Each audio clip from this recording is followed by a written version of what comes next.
সীতাকুণ্ডের সৌন্দর্য, সীতাকুণ্ডের পরিবেশ, সীতাকুণ্ডতে নানা অভিজ্ঞতার জন্য আপনাকে সীতাকুণ্ড একবার হলে ঘুরতে যেতে হবে, যেটার ঘোরার অভিজ্ঞতা ছিল খুবই অসাধারণ। এই ভিডিওর মাধ্যমে আমি আপনাদেরকে শেয়ার করতে যাচ্ছি আমাদের সীতাকুণ্ডের ঘোরার অভিজ্ঞতা, যেটা আপনারা জানতে পারবেন। আমাদের প্রথম গন্তব্য হলো কুমিল্লা। কুমিল্লাতে যাওয়ার জন্য আমরা অপেক্ষা করতে থাকি ট্রেনের জন্য, যেটা হলো কসবা রেল স্টেশন, যেখানে কসবাতে আমরা থাকি। তো এখানে আমরা যে ট্রেনের জন্য অপেক্ষা করতেছি সেই ট্রেনের নাম হলো উপকূল এক্সপ্রেস। আমরা উপকূল এক্সপ্রেসে এখান থেকে যাবো কুমিল্লা। কুমিল্লা থেকে রাত 3টা বাজে আমরা যাবো সীতাকুণ্ডতে, যেটার নাম হলো চট্টগ্রাম মেল। তখন বাজবে রাত 8টা। তো রাত 8টা স্টেশন কেমন তা আমি আপনাদেরকে দেখাচ্ছি এই ভিডিওতে।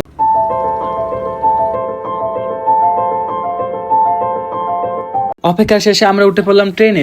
এখানে দেখতে পাচ্ছি প্রচুর পরিমাণে লোক, এখানে দরজা পাশে অনেক লোক। তো অপেক্ষা শেষে ট্রেন এখানে ছেড়ে দিল। আমরা এখন গন্তব্য হচ্ছে কুমিল্লার দিকে। তো কুমিল্লার দিকে যাওয়ার সময় দেখতে পাচ্ছেন এখানে কসবা থেকে প্রচুর পরিমাণে লোক উঠছে, যা আপনারা দেখতে পাচ্ছেন। আমরা আছি জানালার পাশে, সামনে দুজন দেখতে পাচ্ছেন বাইরের পরিবেশ দেখছে। তো দীর্ঘ 30 মিনিট পর আমরা এসে পড়লাম কুমিল্লাতে, যেখানে আমাদের গন্তব্য ছিল ফার্স্ট গন্তব্য কুমিল্লা। তো কুমিল্লাতে আসার পর আমরা এখানে ফার্স্ট গেট থেকে বার হচ্ছি আমাদের গন্তব্যে পৌঁছার জন্য। তো এখানে দেখতে পাচ্ছেন প্রচুর পরিমাণে লোক, যে যে তার কাজে ব্যস্ত, অনেকের অনেক কাজ, আসা যাওয়ার কাজ, সবাই সবার কাজে ব্যস্ত। তো এখানে আমরা অপেক্ষা করতে থাকি একজনের জন্য, যার সাথে আমরা কিছুক্ষণ রেস্ট নেওয়ার জন্য আমরা একটা বাসায় যাবো, বাসায় উঠবো। এখানে আমরা শুরু করে দিচ্ছি গেম খেলা, টাইম স্পেন্ড করার জন্য। তারপর আমরা কিছুক্ষণ হাঁটাহাঁটি করলাম। হাঁটাহাঁটি শেষে আমরা আমাদের রাতের খাবার কমপ্লিট করলাম। রাত তখন 3টা বাজে যখন আমরা বার হলাম আমাদের গন্তব্যে পৌঁছার জন্য। তো আমরা এখান থেকে কুমিল্লা রেল স্টেশনে যাবো। অনেকক্ষণ পর আমরা রেল স্টেশনে এসে পৌঁছাই। রেল স্টেশনে আসার পর আমরা জানতে পারি চট্টগ্রাম মেল ট্রেনটা 4:30টার পর খবর পাওয়া যাবে। তো এই কথা শোনার পরে আমরা রেল স্টেশন থেকে বার হয়ে যাই, কারণ আমাদেরকে এখন বাসে যেতে হবে। আমাদেরকে বাসে যাওয়ার জন্য এখানে অনেকক্ষণ যেতে হবে, আমাদেরকে কুমিল্লা বিশ্ব রুটে পৌঁছাতে হবে। তো এখানে বিশ্ব রুটে যাওয়ার জন্য আমরা এখানে উঠে যাই। তো অনেকক্ষণ পরে আমরা এখানে একটা বাস পাই, যেখানে আমরা উঠে যাই। এখানে দীর্ঘ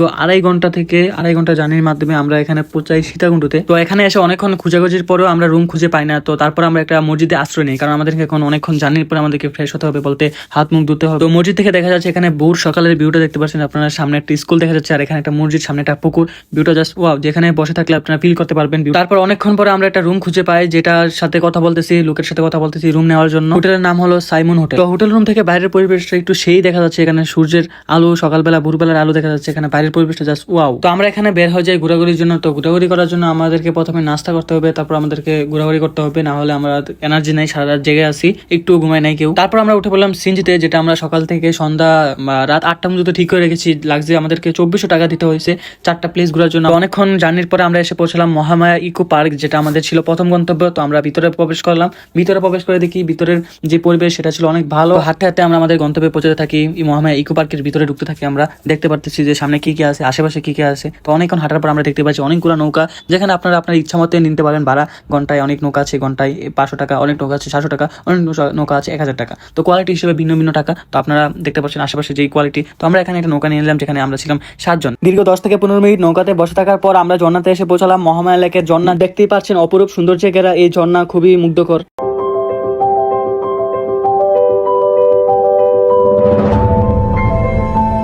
সবকিছু শেষে যখন আমরা এখান থেকে নামতে লাগি, তখন দেখেন আমাদের কি অবস্থা হয়। এখানে পুরো কাদা দিয়ে ভরা। আর ওই দিনটা ছিল বৃষ্টির দিন, যেটার জন্য আমাদের অবস্থা খুবই খারাপ হয়ে যায়। এখানে নামার সময় অনেকে পিছিল খেয়ে পড়ে যায়। অবস্থা দেখেন কি অবস্থা হয় আমাদের। তারপর আমরা যেতে থাকি খয়াছড়া ওয়াটারফলে, যেটার অভিজ্ঞতা ছিল খুবই দারুণ, যেটা গিয়ে আমরা সকলেই তার প্রেমে পড়ে গিয়েছিলাম। যেটা সৌন্দর্য এবং সবকিছু মিলে অসাধারণ ছিল।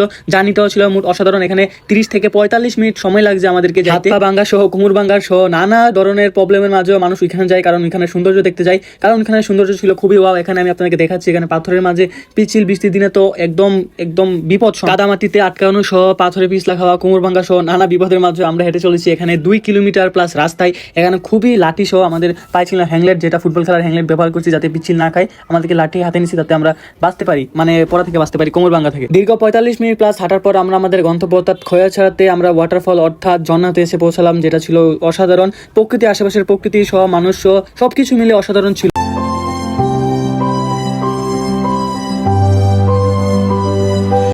দেখেন কিভাবে নামতে হচ্ছে নামার সময়। তবু আমরা আমাদের অভিজ্ঞতা পেলাম যে কিভাবে খয়াছড়া ওয়াটারফলে কিভাবে কি করতে হয়। তারপর আমরা এসে পৌঁছালাম সহস্রধারা 2-এ, যেখানে পরিবেশ, পাহাড় সবকিছু মিলে এটার পরিবেশও ছিল অসাধারণ। আশেপাশে শুধু পাহাড় আর পাহাড়, যেটা দেখে মন ভরে যায়, কারণ পাহাড়ের সৌন্দর্য অসাধারণ থাকে। প্রতিজনের 80 টাকা টিকিট কাটার মাধ্যমে আমরা এসে পৌঁছালাম সহস্রধারা 2-এর ঝর্ণাতে, যেখানে দেখতে পাচ্ছেন খুবই আশেপাশে খুবই সুন্দর ভিউ। ঝর্ণাতে যে রংধনুটা ছিল সেটা ছিল দেখার মতো, যেটা দেখে আমাদের আরো মন ভরে যায়।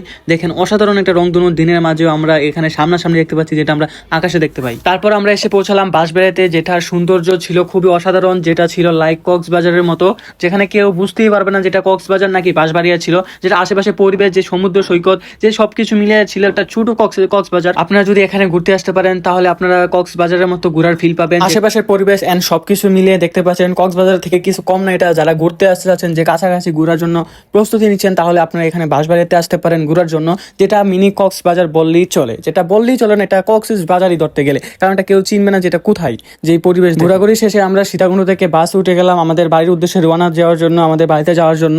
তো আমরা এখানে আজকের ব্লগ সমাপ্তি করেছি। দেখা হবে, কথা হবে নেক্সট ভিডিও। এই পর্যন্ত সবাই ভালো থাকবেন, সুস্থ থাকবেন, আল্লাহ হাফেজ।